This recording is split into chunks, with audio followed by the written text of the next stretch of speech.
अश्रू तरळत आहेत बरं का, पण एकानेही ते अश्रू ओघळू दिले नाहीत का? कारण या सगळ्यांना दिसत होतं की आपल्याला असं वाटतंय की यानं जाऊ नये, पण हा मात्र याला मात्र जाण्यामध्ये आनंद दिसतोय.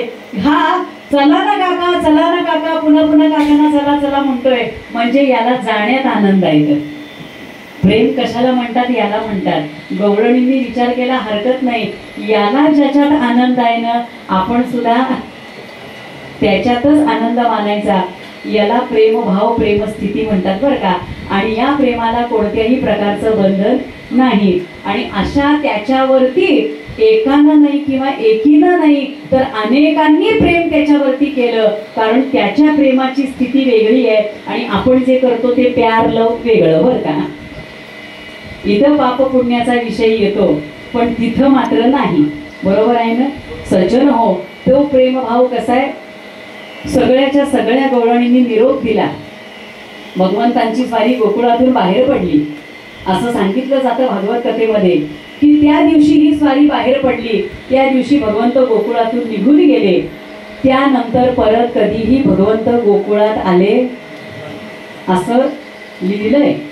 पण आजही जरी तुम्ही गोकुळामध्ये गेलात ना, आज जरी गोकुळात गेलात तरी तुमच्या असं लक्षात येईल की आजही गोकुळातनं भगवंत गेलेले, भगवंत तिथंच आहेत.